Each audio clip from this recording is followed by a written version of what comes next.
Hi folks, this is Magnus with CompactDrums.com and Wallopus Drum Wrap. In this short video, I'm going to show the easiest and fastest way to cut down the depth of a drum shell using a table saw. There are probably better ways to cut down a drum shell, but I promise I don't think there's a faster or easier way to cut down a drum shell.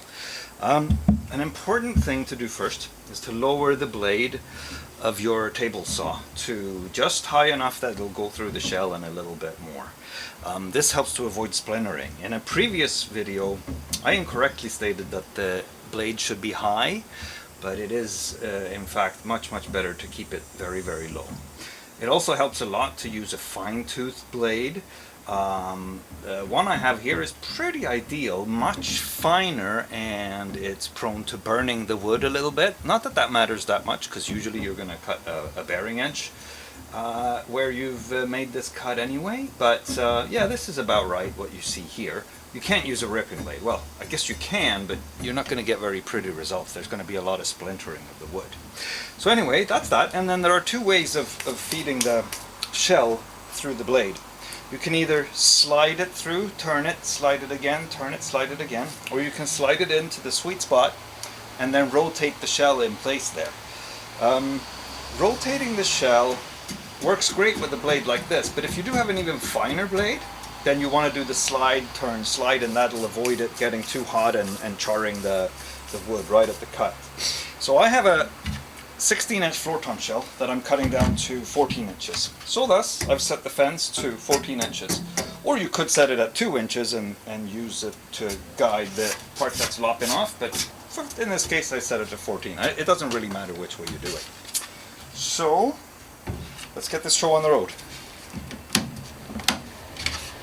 Right as soon as I plug in the saw.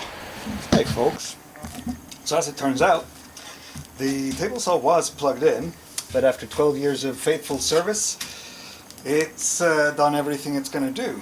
And that table saw is now retired and replaced with this one. So I've set it up exactly like the old one, and we are ready to finally cut down this shell.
That's all there is to it.